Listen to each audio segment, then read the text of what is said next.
நாளைக்கான வீடியோ தாங்க வந்திருக்கு. வீடியோ வந்து சூப்பரா இருந்துச்சு அப்படின்னு தாங்க சொல்லணும். நம்ம மாயா இருக்காங்கல்ல, மாயா வந்து புவனேஸ்வரிக்கும், லிங்கத்துக்கும் பயங்கரமான ஆப்பு வச்சுட்டாங்க அப்படின்னு தாங்க சொல்லணும். அதெல்லாம் பார்க்குறப்போ சேனலை மட்டும் மறக்காம லைக் அண்ட் சப்ஸ்கிரைப் மட்டும் பண்ணிருங்க.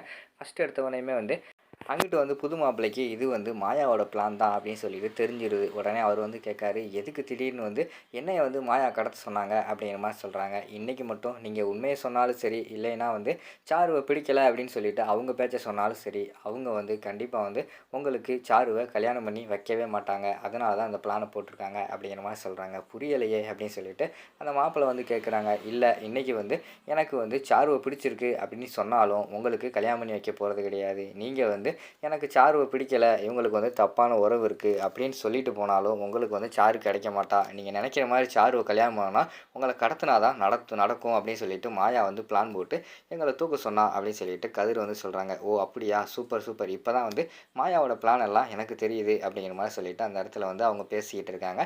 இங்கிட்டு பார்த்தா லிங்கம், பத்மா, பார்வதி எல்லாமே பயங்கரமான கடுப்பில் இருக்காங்க புவனேஸ்வரி மேலே. ஏன்னா புவனேஸ்வரி தான் கடத்த சொன்னாங்கன்னு சொல்லிட்டு ஆல்ரெடி வந்து பொய்யா சொல்லிட்டாங்கல்ல.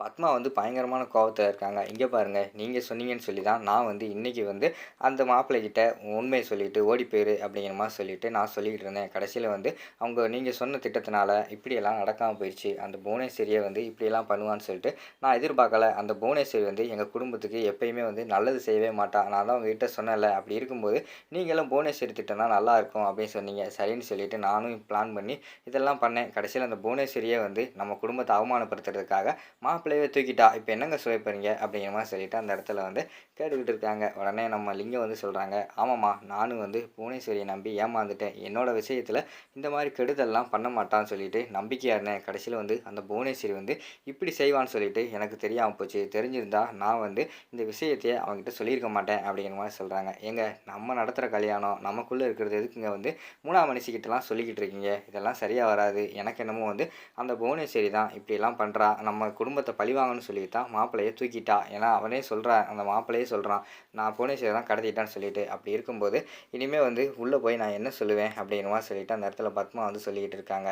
உடனே பார்வதி, பத்மா, லிங்கம்லாம் யோசிச்சுக்கிட்டு இருக்காங்க. அந்த மாப்பிள்ளை வந்து கரெக்டாக வந்து ஓடி போயிட்டு இருந்தால் கூட நம்மளாவது ஏதாவது சொல்லிட்டு கல்யாணத்தை நிப்பாட்டியிருக்கலாம். இப்போ என்னடானா கடத்திட்டு போயிட்டாங்க. நம்ம என்னடா சொல்கிறது, நம்ம சொன்னால் நம்ப மாட்டாங்க. போலீஸ்காரங்க கிட்ட போய் இப்படிலாம் கடத்திட்டாங்க அப்படின்னு சொன்னாலும் கடைசியில் பழி வந்து நம்ம மேலே தான் விழுகும். அந்த மாப்பிள்ளை வந்து நம்ம செட் பண்ண ஆளுன்னு தெரிஞ்சிருந்தால் நம்மளே காரி துப்பிடுவாங்க. என்னடா சொல்லன்னு சொல்லிட்டு உள்ளே போகிறாங்க.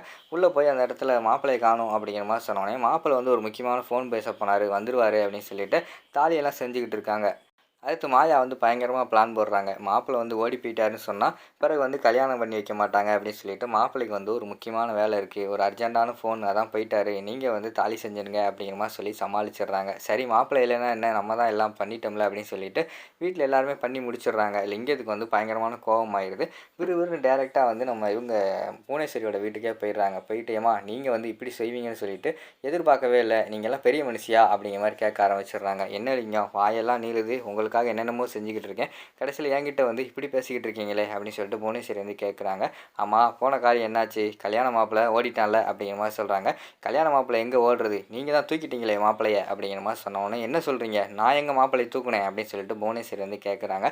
சும்மா விளாடாதீங்கம்மா, அவனை வந்து ஆளை வச்சு தூக்கிட்டு போயிட்டு கடைசியில் இப்படி எங்களை அவமானப்படுத்திட்டு விட்டீங்களே, அவன் மட்டும் இன்றைக்கி இருந்திருந்தானா அவன் எப்படியாவது உண்மையை சொல்லி இந்நேரம் என் பொண்ணுக்கும் கல்யாணம் நடந்திருக்கும்.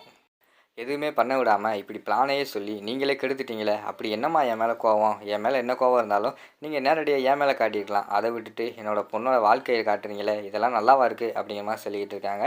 லிங்கம், நான் உங்ககிட்ட திருப்பியும் சொல்கிறது அதான், நான் வந்து எதுவுமே பண்ணலை சரியா, நான் கடத்தலை, மாப்பிள்ளை எங்கன்னு சொல்லிட்டு தேடுங்க அப்படிங்கிற மாதிரி சொல்லிக்கிட்டு இருக்காங்க. எங்கம்மா போய் தேடுறது, மாப்பிள்ளையே ஃபோன் பண்ணி என்கிட்ட சொல்கிறான், என்னை கடத்த சொன்னது புவனேஸ்வரி தான் அப்படின்னு சொல்லிட்டு அந்த அடியாளுகள்லாம் சொல்கிறாங்கன்னு சொல்லிட்டு சொல்கிறான். அப்படி இருக்கும்போது நான் என்ன பண்ணுறது, எனக்கு என்னமோ உங்கள் மேலே தான் டவுட்டாக இருக்குது, ஒழுங்காக வந்து மாப்பிள்ளையை எங்ககிட்ட விட்டுருங்க அப்படிங்கிற மாதிரி சொல்லிகிட்டு இருக்காங்க. என்ன லிங்கம் பேசிக்கிட்டு இருக்கீங்க, நான் சொல்கிறது உங்களுக்கு புரியுதா புரியலையா, நானே வந்து உங்கள் பொண்ணுக்கு நகை செய்கிறதுக்கு காசெல்லாம் கொடுத்துட்டு திருப்பி அந்த மாப்பிள்ளையை தூக்குவேனா, நான் இந்த விஷயத்தில் உங்கள் பக்கம் தான், எனக்கு என்னமோ வேறு எங்கேயோ தான் தப்பு நடந்திருக்குன்னு தோணுது அப்படிங்கிற மாதிரி சொல்லிக்கிட்டு இருக்காங்க. இந்த பிளான் வந்து எங்களை தவிர வேறு யாருக்குமே தெரியாது, அதுக்கடுத்து தெரிஞ்ச ஒரே ஆள் நீங்கள் தான், வேறு யாருமா மாப்பிள்ளையை தூக்கியிருக்க முடியும் அப்படின்னு சொல்லிட்டு அந்த இடத்துல லிங்கம் வந்து கோவப்பட்டுட்டு, எனக்கு தெரியாதுமா, கல்யாணத்துக்குள்ளே வந்து அந்த மாப்பிள்ளையை அனுப்பி வச்சுருங்க, நாங்கள் கல்யாணத்துலையாவது அந்த மாப்பிள்ளையை ஓட சொல்லி சீனுக்கும் என் பொண்ணுக்கும் கல்யாணம் பண்ணி வைக்கணும், தயவுசெய்து எங்களுக்குள்ளே வராதீங்கம்மா அப்படின்னு சொல்லிட்டு அந்த இடத்துல கோவப்பட்டு போகிற மாதிரி காட்டுறாங்க. இங்கிட்டு பார்த்தா கார்த்தியோட அப்பா, என்னம்மா இவன் இப்படி பேசிட்டு போகிறான் அப்படிங்கிற மாதிரி சொல்லிக்கிட்டு இருக்காங்க. அண்ணே அவர் வந்து ஆதங்கத்தில் பேசுகிறாரு, ஆனால் உண்மையே வந்து மாப்பிள்ளையை கடத்தினதுக்கு பின்னாடி வேறு யாரோ இருக்காங்க, எனக்கு என்னமோ அந்த மாயாவாக தான் இருக்கும், டவுட்டாக இருக்குது, நான் ஃபஸ்ட்டு அதை நம்ம விசாரிப்போம் அப்படின்னு சொல்லிட்டு புவனேஸ்வரி வந்து அதிரடியாக முடிவெடுக்கிற மாதிரி தான் காட்டுறாங்க. அதெல்லாம் பார்த்துக்கிட்டிங்கன்னா அந்த வீடியோ வந்து முடிச்சிடுறாங்க.